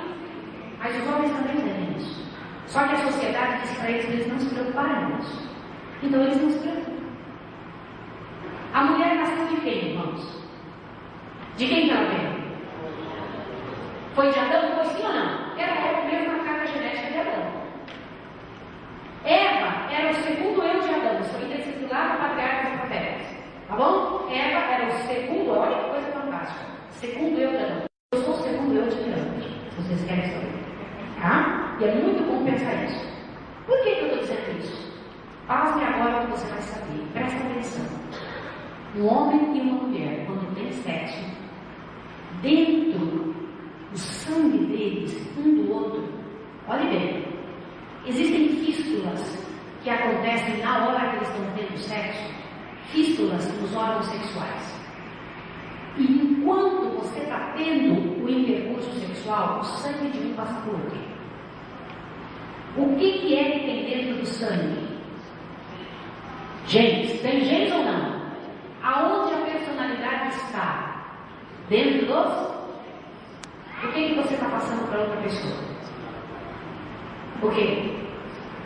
Um pouco de você.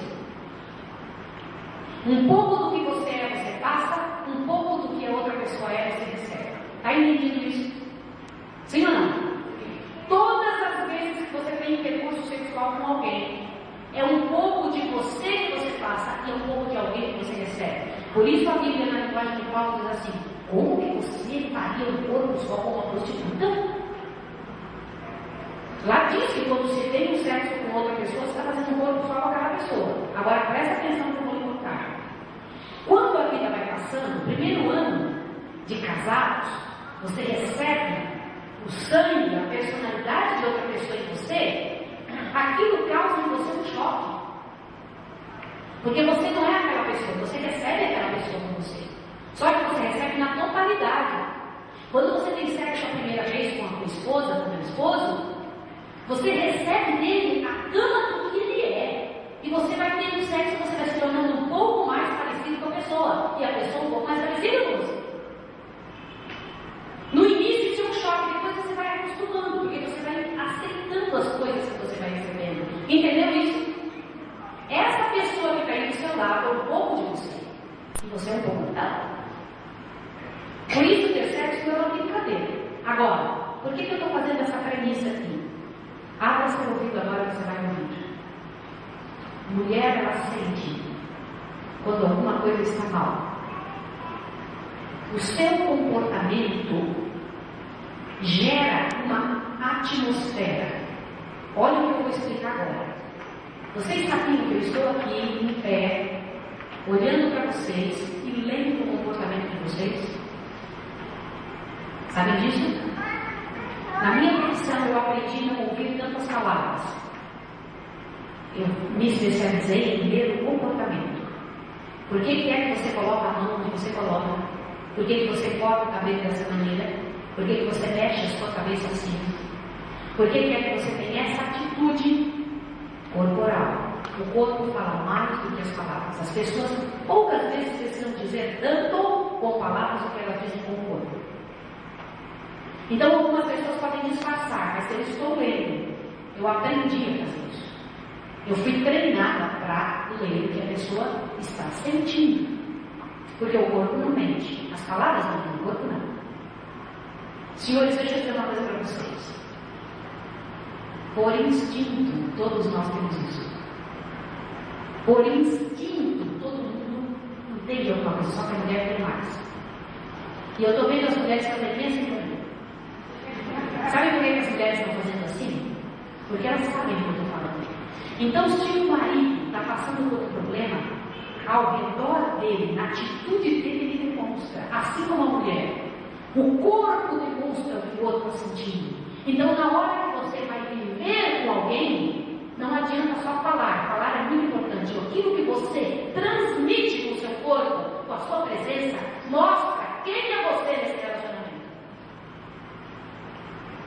Eu posso chegar para vocês e dizerem assim: que comida gostosa. Posso dizer isso? Senhores, muitos de nós fazemos isso com outros. Nossa, você está muito lindo. Eu sou o cara mais forte do mundo. Senhores, quando você sente, você demonstra. Não adianta, você não consegue demonstrar. Você mostra o que você sente. Essa é a realidade. Queridos, não pensem que vocês conseguem disfarçar 100%. Ninguém consegue. Então, se você está passando por um problema, saiba que alguma coisa, a pessoa pode não saber 100% o que está vendo, mas ela sente, ela fala, alguma coisa está errada aqui. E alguma coisa muda na casa. E aí você quer abraçar, você quer beijar, e você não tem a mesma resposta, porque a outra pessoa percebe que tem uma coisa errada. Senhores, um homem que olha pornografia, ele não consegue ter uma atitude de marido 100%. Alguma coisa falta no relacionamento, ele não consegue se doar. Ele já viu a pornografia, então ele já saciou um pouco o seu corpo, e por ele saciar o seu desejo, a sua naturalidade sexual, quando ele vem para a esposa, ele não está tão afim, ela percebe. E ele não precisa ver pornografia no computador, nem em filmes pornográficos. Hoje em dia a pornografia está em fora, vestida de minissaia com peito de fora. É por isso que eu disse tanto aqui para a nossa igreja que as mulheres cuidem com o que estão vestindo. Porque nós podemos estar alimentando a desgraça que não está bem. Entendeu o que eu disse? Sim ou não? Irmãos, quando eu peço isso para vocês, não é porque eu sou chata. Quando eu estou pedindo isso para vocês, não é porque eu quero tirar um prazer seu que não tem nada a ver com a sua vida. Eu estou dizendo isso para você, que se você se veste mal, Você pode estar alimentando alguém que aprendeu desde a infância a ser pervertido sexualmente. E você pode estar ensinando alguém a estraçalhar sua própria mente. Por isso que você tem que se vestir bem. Você tem que vestir fechadinha, o mais fechado que você puder. Porque você tem que guardar a sua sensualidade só para o seu marido e mais ninguém. E você, irmão, guardar o seu olho próprio. Porque hoje em dia você não tem mais como controlar. Você sai aqui na porta, você está com problema. Por isso que aqui dentro, pelo menos, aqui dentro a gente não tinha que ter esse problema. Entendeu? Sim ou não? Aí as mulheres chegam para mim e falam: Maísa, pode usar calça comprida? Eu posso usar o quê? Eu falei: irmãos, é você que sabe com Deus. Você que sabe até onde você vai. Não sou eu que sou regra para ninguém. É você com Deus que tem que ver. Quem sou eu nessa história toda? Como é que eu tenho que agir? Irmão, você que está em casa em nome de Jesus. Tem que começar a pensar nisso de forma mais direta. Se você sabe que seu corpo é sensual, por que você vai usar uma coisa apertada? Você tem que pensar, você pode pensar assim: eu não uso calça comprida, mas usa saias horríveis, curtas, saias que não tem, que dão para você a ideia de sensualidade para os homens lá fora. Então você tem que pensar nisso. Você se torna um poder de pecado para outra pessoa. Compreendeu isso, semana? Mas ao lado disso existe uma outra coisa, existe um comportamento errado. E que é um comportamento errado? É aquele que o homem tem a coragem de chegar assim com uma mulher e falar bem assim para ela: presta atenção. Nossa, irmã, você é tão legal. Se você não fosse nossa, eu vou te comprar. Irmã, você está bonita hoje, meu marido é muito sorte. Ou então passa por uma menina e fala: bonitinha você, hein? Minhas irmãs de igreja, irmã de igreja. Não, sem segundas intenções. Tem problema nenhum. Irmãos, tem problema sim. Você não pode falar assim com ninguém. Vocês querem saber uma atitude mais danosa do que essa, irmão? É quando você vê as menininhas da igreja desse tamanhozinho, que infelizmente nossas irmãs estão vestindo que nem pequenas xuxas. Desculpa, Xuxa, se ela for ouvir essa aqui comigo, mas eu não concordo com a maneira como elas vestem na frente das crianças, e ela tem que repensar. Se ela veste a fita, pode pensar nisso, filha. Ouça bem o que eu estou dizendo. Nós vestimos nossos filhos sensuais. E as menininhas vêm para a igreja aí tudo espiritada. Lá aparece uma menininha de 11, 12 anos. E os homens chegar para ela e dizer assim, fica seguindo a menina com os olhos: filhos, deixa eu dizer uma coisa. O nosso mundo está muito prematuro. As menininhas aprenderam a sentir sexualidade desde cedo. E aí vem a quantidade de ovos e carnes que nós damos para as nossas crianças. As galinhas, os frangos que nós estamos botando na nossa mesa estão entupidos de hormônios femininos. As meninas comem entupidas de hormônio e elas querem sexo. Porque você deu o sexo na mesa para ela comer. A quantidade de ovos, aí os ováriozinhos dela crescem, porque as galinhas precisam de muito hormônio feminino para crescer. Hoje em dia tem uma quantidade tão grande de comida que tem que pôr na mesa. Aí o que acontece? A gente pega aquela galinha e põe na mesa, a criança está comendo um montão de hormônio. É que nem você está injetando hormônio na menina. Pior é quando é menino. O que acontece com o menino cheio de hormônio feminino? E aí você depois dá um monte de tapa nele e fala: o que história que aconteceu? Entende por que comer é uma coisa muito séria? Eu fico pasma quando alguém vem e briga com a gente dizendo que você está entregando um negócio que não é bom, estão passando. Filhos, se vocês soubessem o que tem por trás disso, eu vejo tanta ignorância nessa área que eu fico impressionada. Ignorância pura, que não sabe que isso modifica o comportamento da pessoa.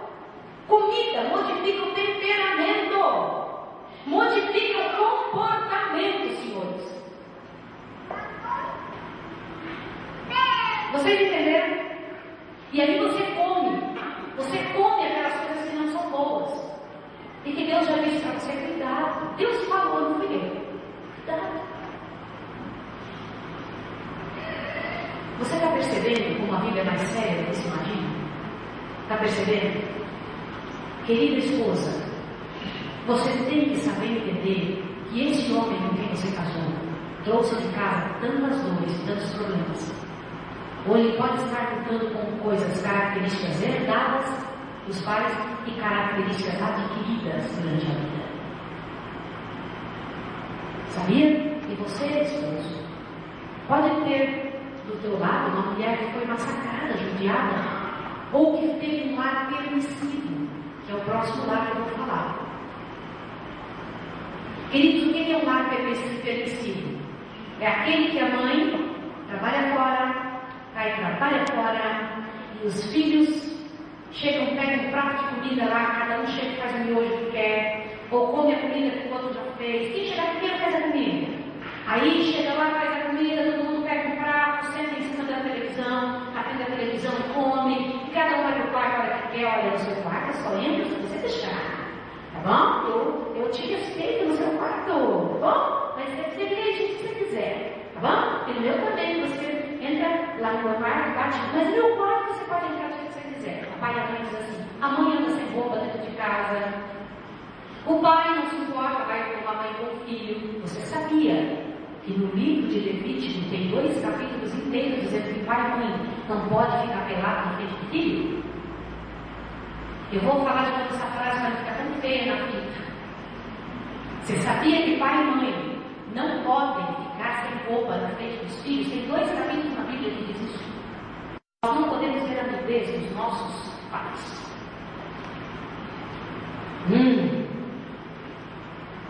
Você sabia disso?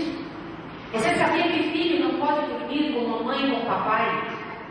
Não pode. E se essa criança, nesse mundo precoce que está, começa a crescer, senhores, e fica ali numa certa idade, isso acontece muito quando o pai é ausente, mãe pega o filho para dormir na cama dela. E aí ela abraça o filhinho está crescendo ali. Agora eu vou te falar uma coisa. A criança, você não sabe quando dá um start sexual no filho. O que é start sexual? O início, quando despertou na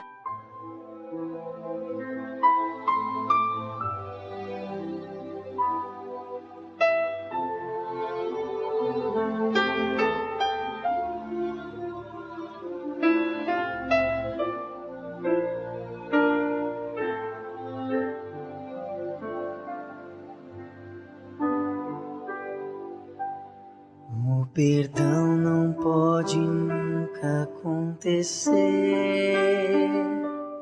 onde a mágoa contra alguém permanecer.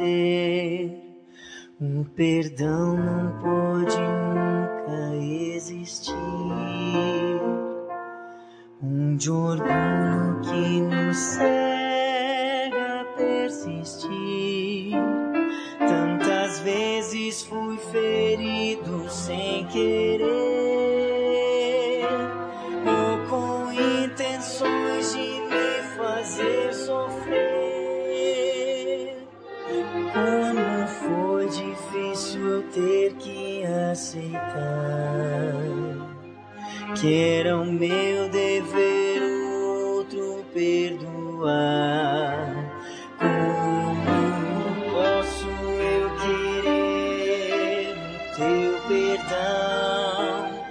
Sou fraco em perdoar o meu irmão. Me ajuda em minha falha, ó Senhor. Minha única esperança é teu amor. Sei que podes transformar meu coração, para que eu possa perdoar sem restrição, e assim esteja pronto a receber o perdão que prometeste oferecer.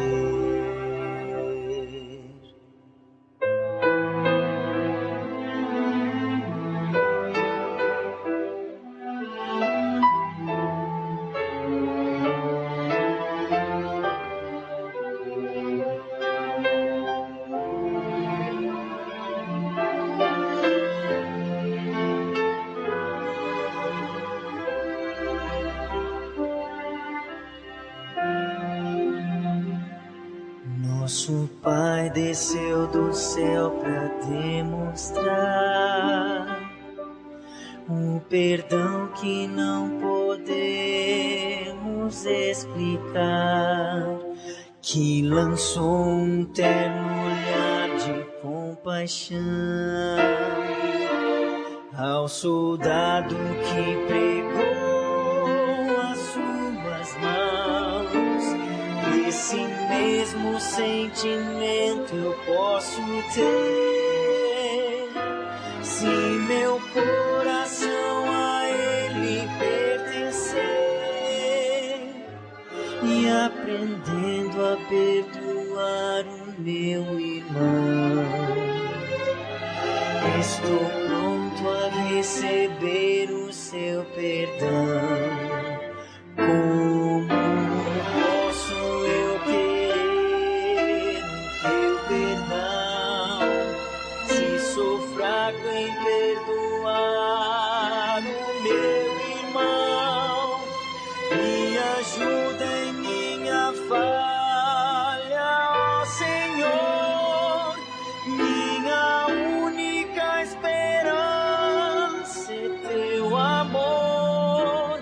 Sei que podes transformar meu coração, para que eu possa perdoar sem restrição, e assim esteja pronto a receber o perdão que prometeste oferecer.